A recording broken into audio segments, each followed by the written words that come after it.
hello. I am so excited to be with each of you to discuss The Hate U Give by Angie Thomas today.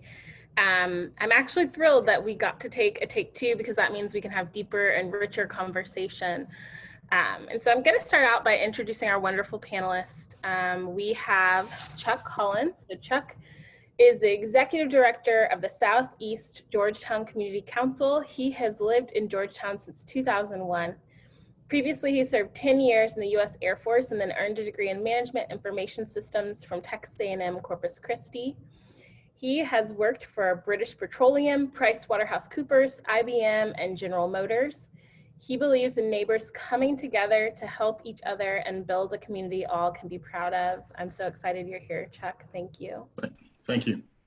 Phil Hopkins is the Laura Lynn and Durwood Fleming Professor of Philosophy at Southwestern University, where he teaches and writes about the phenomenology of identity, particularly racialized identity and critical race theory, and on the intersections of identity and ethics in contemporary media and consumer culture. Before becoming an academic, he worked for several years as both a police officer and a social worker. Thank you so much. Glad to have you, Phil. LaShonda Stinson is deeply engaged in educational and racial equity work in Central Austin. She serves as assistant principal in Round Rock ISD. LaShonda earned a Bachelor of Arts from the University of Texas at Austin and a Master of Education from Lamar University. She is committed to equitable outcomes with ways to empower students and families while working to redesign systems of inequity, and I'm so excited to have you. She's also one of my close personal friends. So welcome and thank you for participating, LaShonda. So I want to jump right in and I want to start with a round robin question. We're going to start with you, Chuck, but everyone will answer the same question. Why are you personally interested in having a conversation about confronting racism? I mean, so as a Black man, there's a lot of things I have to go through in life that honestly I wasn't sure people knew just how a life for a Black man was, and so I'm happy that that there's more focus on that now. I'm sad about how that had to come about, and I think this book actually really kind of highlights that. I also have children. I have my kids are Black and Mexican, and they go through a similar problem. And being interracial kids, they also have other issues on top of that. So that's why I'm glad to be here today to discuss this, and I hope that everybody is discussing things like this. That's the only way we can move forward. Absolutely, thank you. So it's deeply personal. LaShonda, why are you personally interested in having a conversation about confronting racism? I'm also personally and deeply invested because it's a lived experience for me each day. And I believe that I'm learning, and just because I am a Black woman doesn't automatically mean I know or have all the answers. A lot of the history and the things that I'm learning currently, I think, have to do with erasure. And in my schooling experience growing up, a lot of the knowledge that I do have about our deep, dark history with race and racism in our nation has not come from schools. It's come from the stories of those in my community. It's come from the stories of those in my family. And so when I think about my own experience and my own lived experiences so far, I'm always surprised at how much race and racism plays a part of my daily experience. And so being able to share that and not be ashamed and give voice to it is something that I'm deeply passionate about. And so that's one of the reasons why I want to continue talking about ways to confront racism and ways to put it out front, because it's happening. Even if you don't know anyone that's experienced it, it's still happening. Absolutely, thank you for that. Phil, why are you personally interested in having a conversation about confronting racism? So for me, it's an issue that I think is summed up by the title of this book in important ways, right? Racism is structural and systemic. It is not primarily, I don't think, an issue of individual attitudes, right, or perceptions. There are certainly habitual perceptions, right, that in our culture we sort of learn ways of seeing the world, and we embody those ways of seeing the world, and we interact with each other in those ways. But because it's so systemic and structural, you know, we all participate in those systems and structures in ways that privilege certain people and disadvantage other groups of people. And as the title of this book suggests, right, that's not a problem for some people, but not a problem for others. That's a problem for everyone. And so for me personally, I think one of the privileges that I have as a white person is I can have this conversation or not as I choose, right? And so I work pretty hard actually to put myself in situations where I'm invested and I have, if you'll pardon the pun, skin in the game, right? I'm implicated, so that I don't, you know, have quite the freedom to just step away if it becomes inconvenient or unpleasant for me to have the conversation. Because if we're not all having it, and if white people in particular aren't confronting what it means to be a white person, then we're not going to be moving forward. Absolutely. One thing that I appreciated that you touched on is the fact that this is everyone's job, and that racism absolutely impacts all of us because it is systemic, right? And so we cannot escape the impacts. That includes white people, that includes all races of people. So thank you for bringing that. I'm going to jump right into some of these questions. And for this panel, the questions really kind of follow the arc of the book, which is a little bit different than some of the other panels. But chapter 2 in the book begins with Star flashing back to 2 talks that her parents had with her when she was young. So one was the usual birds and the bees kind of sex talk, and the second was about what precautions to take when encountering a police officer. And so I'm curious about whether you've had similar conversations or thoughts about what to do when being stopped by the police. And so I think it would provide interesting perspective if we started with Chuck. And Chuck, you answered that question. And then Phil, you answered that question as well. Okay. So I have kids. I have 5 kids. 3 of them are darker in tone than the last 2. And they have very different experiences. They've all been stopped by the cops at some point or another, because they're teenagers. But they had different experiences. And so there's some different things I had to do with my older 3 than I had to do with my younger 2. And that was a lot about how to deal with the police officer at the time. I had to let them know that it's not the time to argue with the cop. It's not the time to try and plead your case. It's just a yes sir or no sir, yes ma'am, no ma'am, and then any kind of, you know, anything you want to do as far as trying to prove that you're innocent, you know, that's for the court system, hopefully, right? But there's some incidents that happened where it became very obvious to them that they live differently than their friends, or than their white friends. When my son was driving, he had a friend that was telling him that, hey, if a cop pulls you over for speeding and he happened to be hiding behind some bushes or something like that, well, that's entrapment. And you tell that officer to give you his badge number, and you tell him that you're gonna charge him with entrapment. And then I told him, no, you just shut up, and it doesn't matter what the cop says to you. It doesn't matter the situation. Just yes sir, no sir, yes ma'am, no ma'am, and then you get on with it. Keep your hands visible. You know, all of the stuff that has to go with that. It's something that I've had to do. I don't remember my parents having that talk, although my mom had the talk with me when I first started driving. We had a talk, I should say. She said that what I'd done when I got my driver's license is I wanted to put in that as an organ donor, I wanted to be an organ donor. My mom had a fit and said, "There's, not to do it," and she was so upset about it that I didn't do it. She didn't really explain too much, except that if she was afraid that if I was in an accident, they would let me die in order to get my organs. And growing up, and for her growing up in rural Mississippi, as I got older, I learned the stories, and then I completely understood. But before then, I was 16. I didn't really know what I was talking about. So that was my two experiences with the talk. Yeah, thank you for that vulnerability, Chuck. Phil, so what have your experiences been with conversations about what to do when stopped by the police? And I think that you can give interesting perspective because you were a police officer.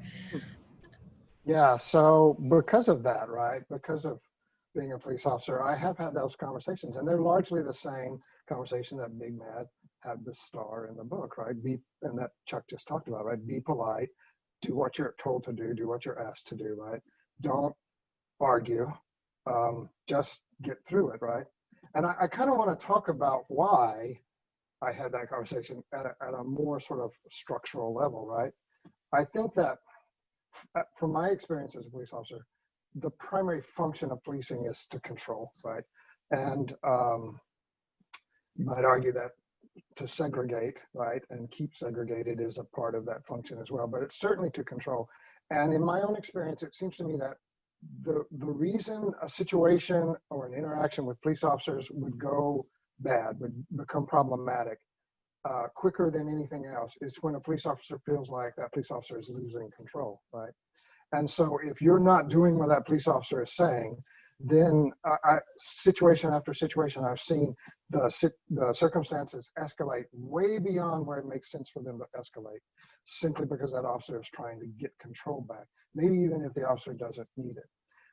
But of course, my children look a particular way, and I want to highlight what this book talks about here, right? There's a reason that Khalil was perceived as needing to be controlled in as violent and a radical a way as he was, right? And that's because in our culture, some bodies are simply perceived as more of a threat or more dangerous than other bodies. And therefore, police officers are going to, without even thinking about it, see a need to exert and maintain control more strictly with certain bodies than with other bodies. This is not right? This is not justifiable, but at present it's a reality. And so that I don't think you fix that by a kind of sensitivity training. I don't think you fix that until the culture as a whole learns to get past these habits of perception that view some particular people as a danger or as a threat just because of the way they look. Thank you for that. I think there's a really interesting and kind of tough duality here, and I see this as an educator. And so perhaps, LaShonda, you might be able to speak to this of when we're talking about racism, when we're talking about confronting racism, we know that we live in a society that upholds racism in its institutions and in its system. So a lot of times what we do, particularly with children, is we teach them to navigate this system.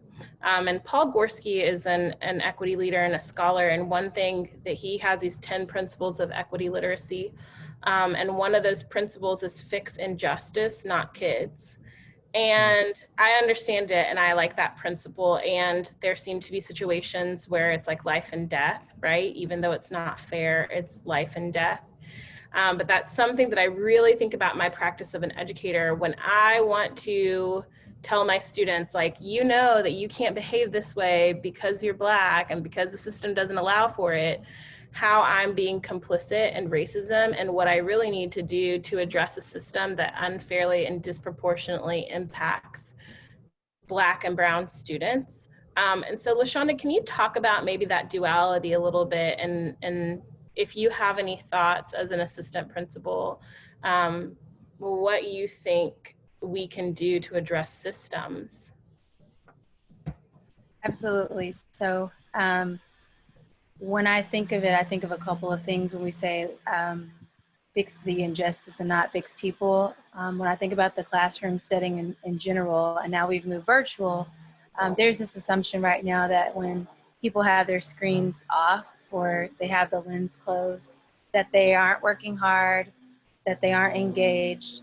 And so you have these biases that are associated with your screen being turned off because you might be grabbing some water or you might be babysitting a younger sibling. Whatever the case is, we have these nuances. And so for me, what I think it comes down to, instead of teaching our students, just turn the camera on it, you know, to save face for your interaction with your teacher.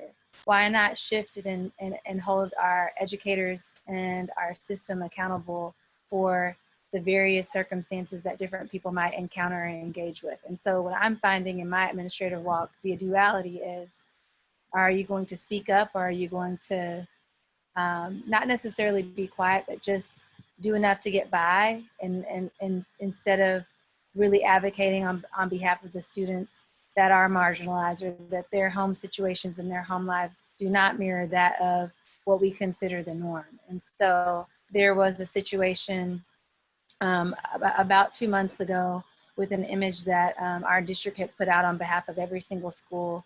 And it spoke to the inequities in the way that families are perceived, those that are learning at home versus those that are learning at school. And so my administrative team, we talked with our executive communications, we talked to our area superintendent, and we decided that we were going to send out an acknowledgement statement about the image because it didn't represent the values of our campus and what we're moving towards.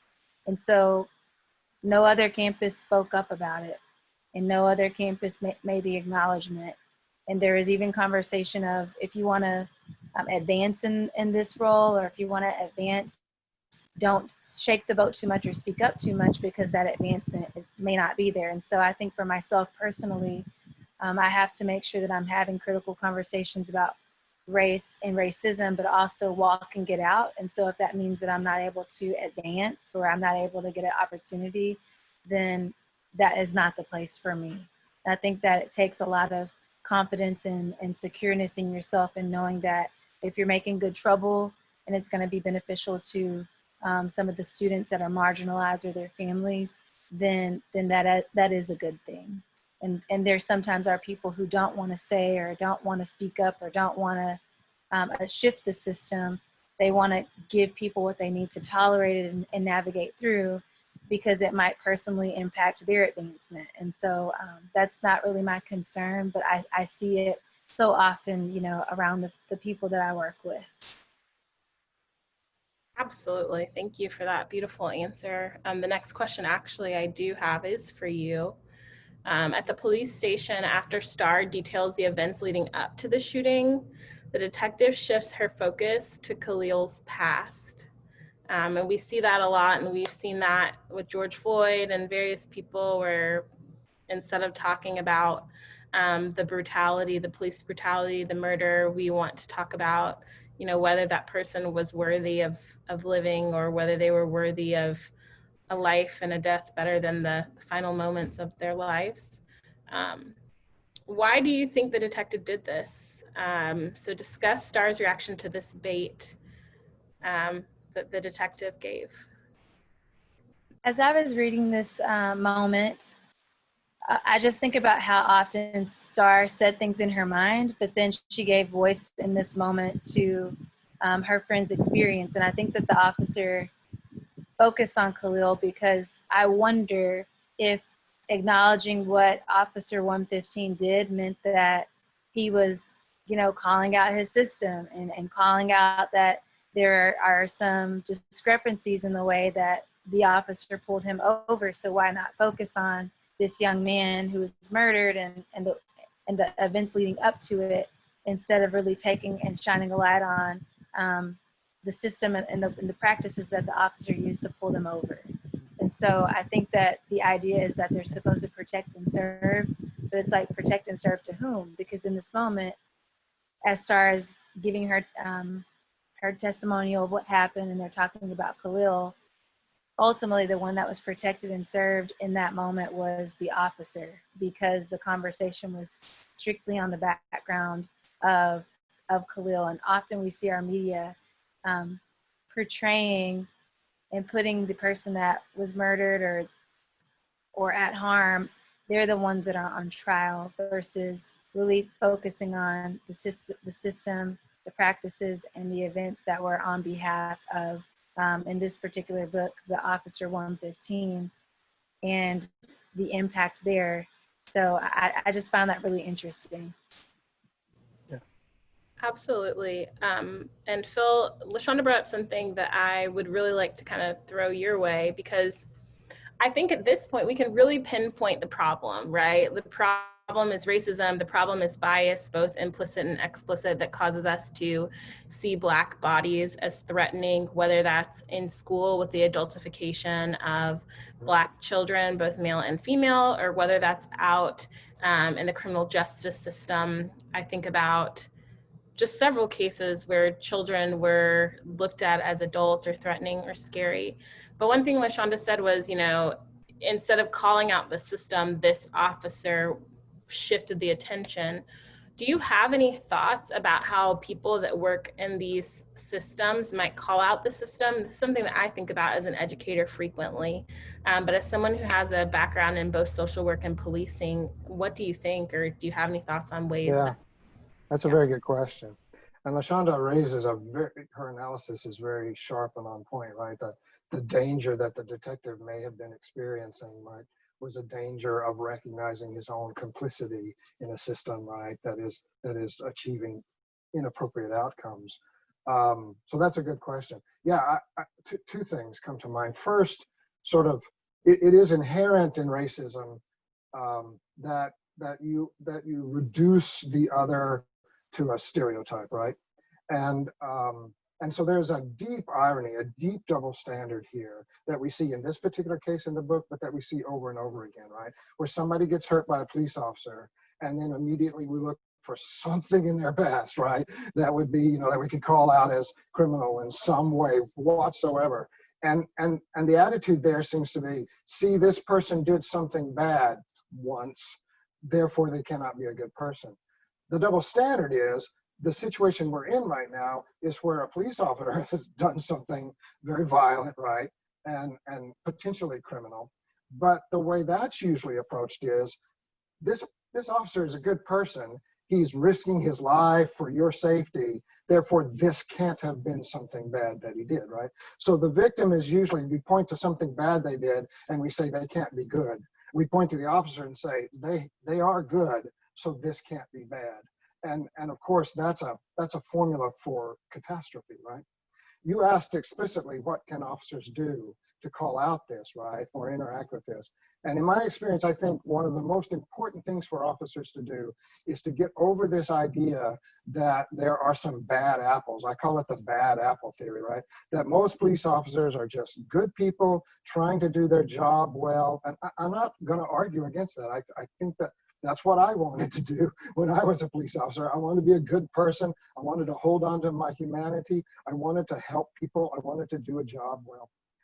And so when things would go wrong, the tendency is to say, well, that person shouldn't have become a cop, right? That person snuck in to the system, and we just need better recruiting, or we need better training so we can find those bad apples and get rid of them. And I want to say as clearly as I know how to say, this is not a bad apple problem. This is a structural, systemic problem. The function and role of policing itself, particularly the way we inhabit now after it's been militarized after 9/11, pits the police against the people they are there to protect and serve. And so people who are police officers need to take a cold, hard look at how they inhabit the structures, not whether they're good people or bad people, not whether they have good intentions or bad intentions, but how does the structure itself work? And how do they facilitate that working in ways that cause harms to some people and benefits to others? Can I? So Phil, it just struck me, and so I'm going to ask this question, even though I'm not Tiffany. I'm wondering if society at large, up until recently, gave policemen and the system a pass, right, out of fear, right? If a cop is, you know, if you're saying that the cops can be, or you get the impression that cops can be violent and do the wrong things for the wrong reasons, then it's a threat to everyone, right? And so you have to place the blame on the victim, because otherwise what you're dealing with is a system that randomly causes violence towards people. And not that Right. random. Well, not so random, but I'm trying to think, and it's hard for me because, you know, I experience the system in one way, but I'm just wondering if for let's face it, white people, right, or people invested in the system, they have to see it as the policemen are doing something right, that the victim has to have been bad. Otherwise, you have a system where violence and justice are handed out randomly, right? So I'm just wondering what you think about that, if I'm off base. Well, that sounds like very, very sharp analysis to me, Chuck, right? So it is about fear, but it's about where we're directing our fear, right? Do we fear a system that seems to produce this result, like year after year, 1,000 people, right, are killed in the performance of police functions, and not all of those people, right, are armed. Some of them are, and not all of those people were doing things that in our legal system would justify deadly force. So the question is, do you fear that state power that is doing that kind of harm, or do you fear some other social ill, right, that you then feel like you need the police function in order to control and contain so that it doesn't threaten you, right? And historically, of course, what we've decided is that the world is a dangerous place. There's a lot of what some of my fellow officers call bad actors out there, right? And we need a warrior police force so that we can protect ourselves from the danger that is at the threshold trying to get in. And of course, it serves their interest for us to be afraid in that direction, because if we're afraid in that direction, then we're not afraid of them and the way they exercise that state force, right? I think we have to look at this in a larger and wider context of our own socialization and our own complicity in this as well. Because what we know about systems that carry out racism and produce racist outcomes is that they will operate regardless of the people in the system. Yep. And especially without the people having the strength or the knowledge to disrupt, because that's the status quo. So, you know, we did a book study on how to be an anti-racist, and we talked about how it's all of our responsibility to look at our own, what may even be internalized racism, internalized racial oppression, because we see the same thing with Black and brown cops and cops of color, criminalizing and brutalizing Black people. And so it is systemic work, and it is still a deep personal work and commitment, because we've been socialized into the narrative that Phil talked about. And so that tends to be the default unless we undo and consciously work to push against that narrative that just plays in our head, right? White supremacy is the water we're swimming in. We don't know any different until we work to intentionally unlearn what we've been taught and what we've been conditioned to see by the media, by our upbringing, by what we value as a society. And so it's deep work, it's personal work, it's systems work. So it'll take a lot of work. So Chuck, this next question is for you. And man, the hate you give is just so relevant all the time, but it's really relevant in what we've experienced in the last 3 to 6 months. Once the news of Khalil's shooting spreads across the neighborhood, unrest arises. In chapter 9, it says, sirens wail outside. The news shows 3 patrol that have been set ablaze at the police precinct. A gas station near the freeway gets looted. My neighborhood is a war zone. So can you talk about that and the parallel to current day events? Well, I know, so when I was reading the book, that's when the events happened in Kenosha. And I actually had to stop reading the book for a while because it was just too close. But that part of the book, there's also peaceful stuff going on, right? But the media focused on just one aspect of that neighborhood, right? It feeds, as Phil was saying, it feeds a narrative, right? to have people that, to have people, get to get to the point where I'm still, I'm sorry, I'm still a little upset about this.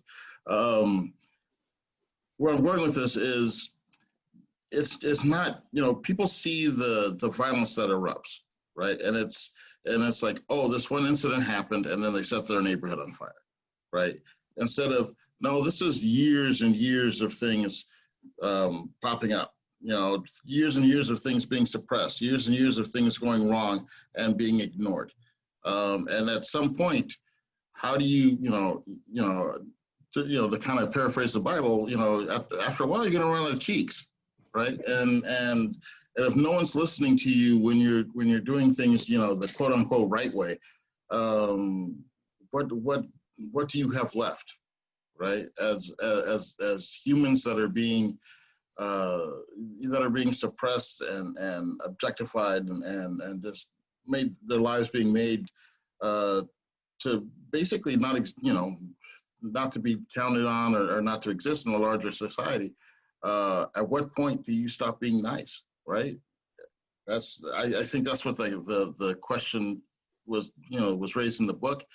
And honestly, I'm not sure what that answer is, right? There is no answer, but I think that you have to look at the history of a place and not just what you see on the media. I look back at Ferguson. There was during the unrest in Ferguson, there was one news story that I saw on a Sunday morning, and it was actually live from Ferguson, and it was the neighborhood, people in the neighborhood, black, white, Hispanic, I don't know, you can't, just a variety of people.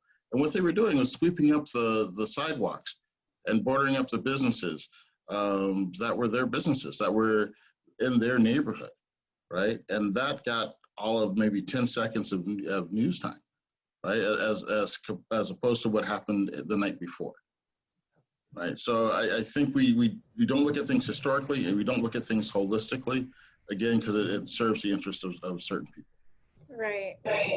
This summer, ooh, I'm getting an echo. Are y'all hearing that echo? I don't hear it. I heard it for a minute, but maybe it's gone.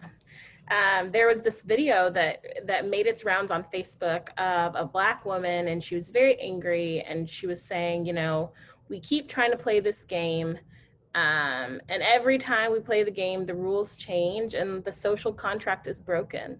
Like, you're worried about people looting, but the social contract is broken. There's no way to play this game. There's no responsibility. When we kneel, we're in trouble. When we loot, we're in trouble. And so what can we do? And I think that the emphasis that you put, Chuck, on history and looking at it in context is really, really important. Yeah, absolutely important. So thank you for that. Can I add something briefly to that? Of course, go ahead. Just real quick. I also think we need to think about what it says about the way we look at the world if we get outraged over property being destroyed, but not so much outraged over people's lives being destroyed. Right. Absolutely. Beautiful statement. Thank you. May I add something to what Bill said? Yeah. I was listening to something recently on YouTube.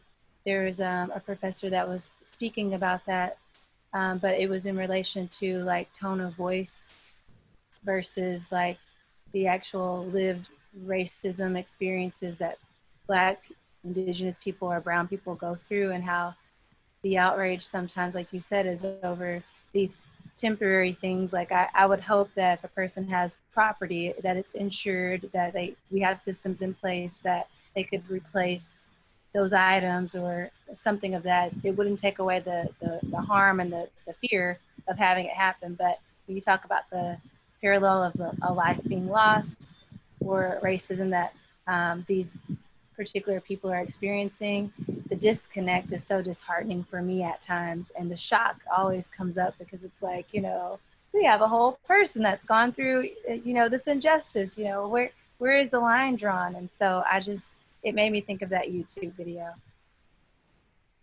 Yeah, I think that was Dr. Terrence L. Green from the University of Texas, right? Yeah.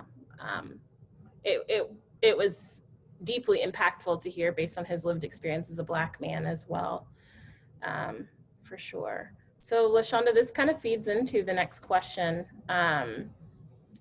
So Chris and Star have a breakthrough in their relationship when Star admits to him that she was in the car with Khalil and shares some memories of Natasha's murder. But what we know is that kind of was like suppressed for a long time. And it was likely suppressed because of her school situation and how she wanted people to perceive her. So can you tell us why Star's admission and just releasing that to Chris is significant, and why that kind of is looking at the practice of code switching? I think it was super significant, Star's relationship as a Black young woman to Chris as a white young man. They live in two different worlds. Even though they grew up in the same community, they live on different sides of town. And then Star attends the school on his side of town, where it's more it's just higher economic status. And so when I think about her ability to finally share and let him in on what she's experienced as an adolescent, seeing two of her, closest best friends be killed, I'm sure even from the character standpoint and then in reality, she's having to relive those experiences each time she shares that. And so there might be an understanding if he was a part of the Black community and a part of the community in which she grew up in, where without even explaining it and having words, that person just gets it. They understand the way in which you have to navigate through your world and how it's different from the world of others. And so when I think about code switching, I think about how I am like on my job, for example. If I'm giving a presentation we have about 1,300 and 1,400 parents, and we live in a more higher economic status neighborhood of Round Rock. The way in which that I speak in my presentation to the families about the new school year will be very different in how I talk with my mom if I were to give her a call during my lunch break, because there's a certain level of safety and a certain level of being seen and understood, and even some joy that I could share in a way that I wouldn't be able to share in other spaces where there's not that same understood ability. And so when we were first talking about the Hate U Give a couple of months ago, when we first started, there's just a shared understanding that I was able to even share with our panel and talking about experiences on that day. And it's just, you're able to just share it in a way and not have to delve in too deep or explain your terminology or reasoning with a person that just gets it. And so that ability to code switch is also a level of safety and protection, and then you move back into your other space. Absolutely. I find that that's something we see a lot as educators, and it's something that I know I do as a Black person sometimes without even thinking about it.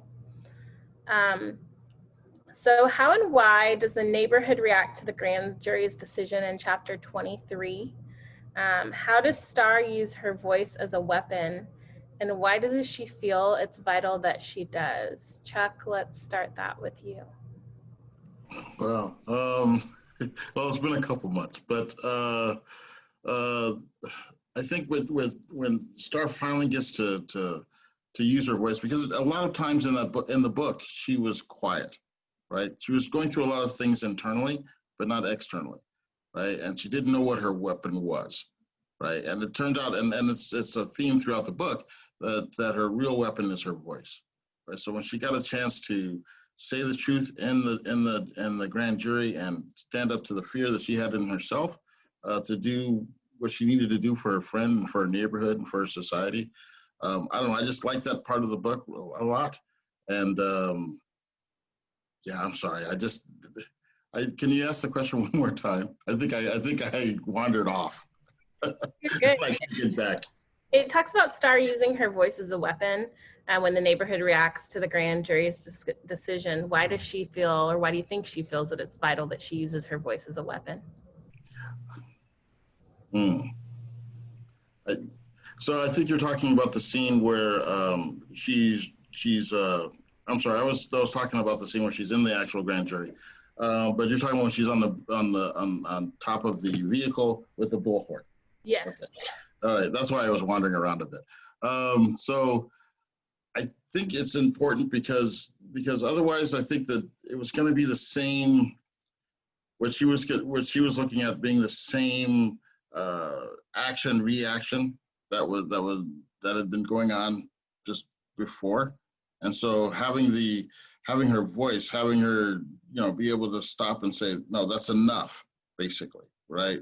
I think was important. I think it also, as a reader, right, it's what I was yelling inside too. Right, so it's she's speaking for the entire neighborhood, and it's, to me, that was an uplifting part of the book, right? Because it was the time when she's actually when she's not reacting to what's happening around her, but actually taking an active role in it. Absolutely, and I find this interesting. Even, this is one of the questions that I took from the book study, that her voice is weaponized, because really her voice was heroic. So I'm curious as to why we even characterize it as a weapon, because I would say I maybe even disagree with that characterization. Like, I think her voice was really powerful and necessary. It's because American English is filled with violent terms. Right. We can't seem to get away from it. And I wonder who they get used on. I wanted to close with the same question. Star pledges towards the end of the book to never be quiet, which is really heroic. We see how she uses her voice as a heroine.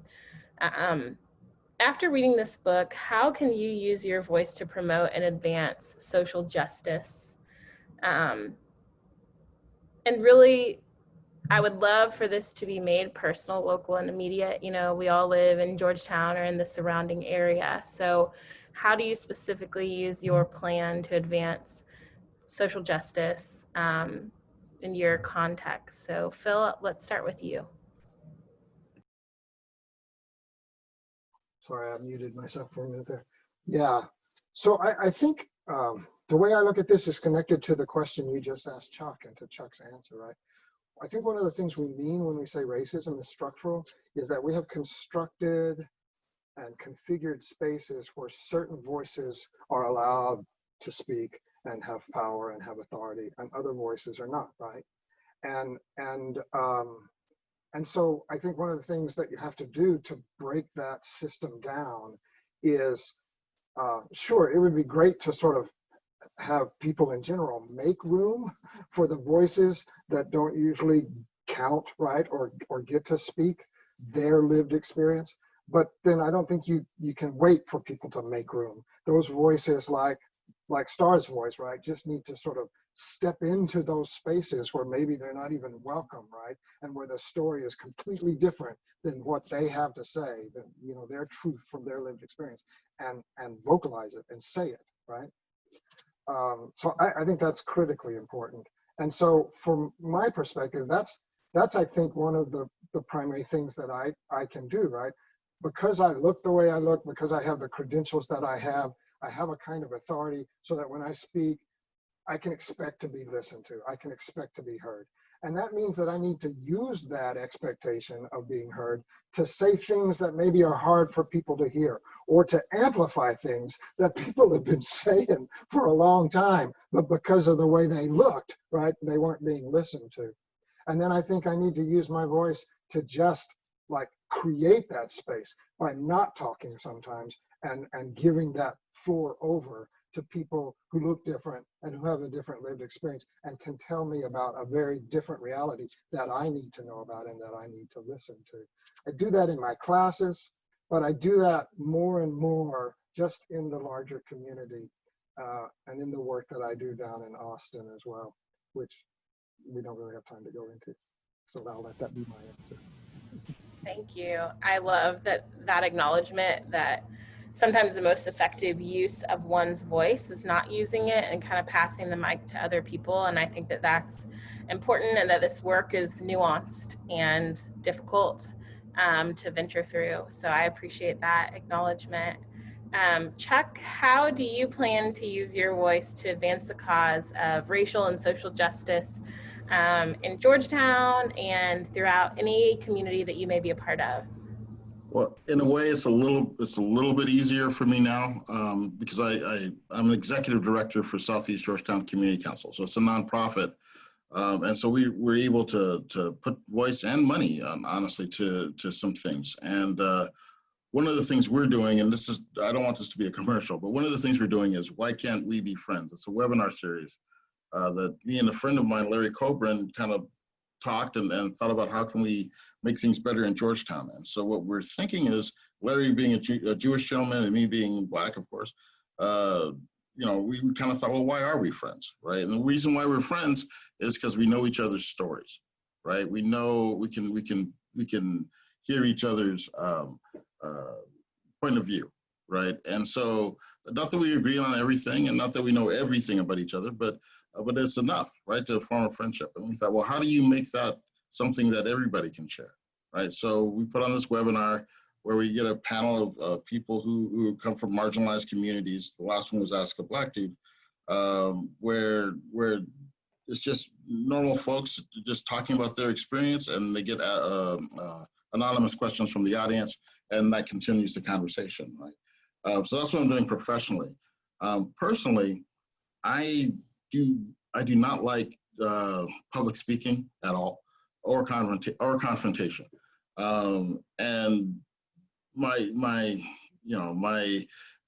typical response to anything would have been to stay quiet and not to talk for a variety of reasons. But I'm finding myself in a position, and I feel like I have a responsibility where I have to speak up more, do things like this, have these conversations with people that I know are not going to agree with me,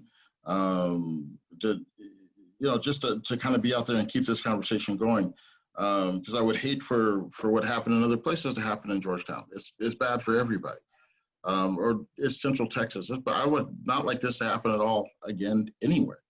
But to do that, is like you were saying earlier, it's a lot of hard work. It's a lot of people getting out of their comfort zones, and that's what I have to do. Thank you. Thank you for acknowledging that it's not always easy and it's not always comfortable, but it's important. LaShonda, how can you use your voice to promote social and racial justice? I have an experience a lot like Star.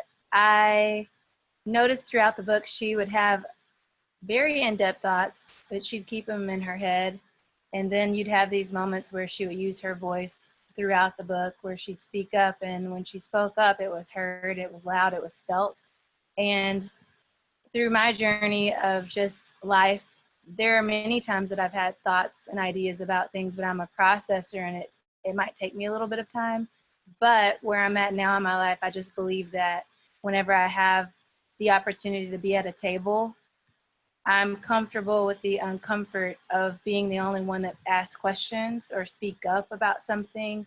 So for example, when I mentioned this image that went, to all of our campuses that showed some erasure and some bias and stereotypes on behalf of all the campuses.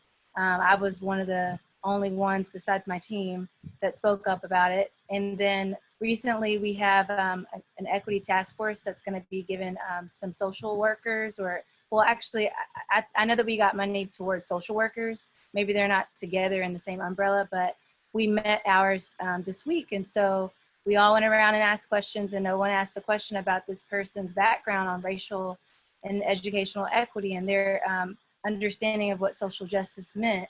And I was the only one, and I was at peace with being the only one, because I think that it provides a better understanding, instead of us assuming that the people that come into these different spaces have, the understanding, the learning, and the education that we need to promote this change that we're talking about at a systems level. And so I believe locally and personally that I'm committed to continuing to learn and grow, but also position myself where if someone has a question, there's been many times that people might text me or call me and say, hey, I respect you and I trust you. Can you call me out on any bias that you might hear me have in this situation? And so I want to be able to help others, not do their work, but just help others if they need someone to understand, okay, what is my bias, or how am I looking at a system of equity, and how am I perpetuating it? Because I think it speaks a lot for a person to say, hey, I'm doing something. And so I want to always make sure that I'm learning and speaking up, especially if I'm invited to a table, and not just process it and go home and say nothing, because I think that I'd feel guilty about having that opportunity and not using it to be a true advocate. And so that's something that I'm really passionate about doing, and I'm going to continue to do that going forward. Beautiful. Thank you so much. I think if each of your answers shows that we all have a role in this, and that it's up to all of us to do our work so that we can do this work in systems that need us and need our commitment to confronting racism. So I thank you for being a part of this conversation. It has been so lovely, and I'm just so thrilled that we got to be together and engage in this way. And I hope that you're benefiting from this, community members. Thank you for joining us. And remember, find people who will support you through this work, because it's vital that we all do our own work around confronting racism. It's tied to our shared humanity. So thank you all so very much.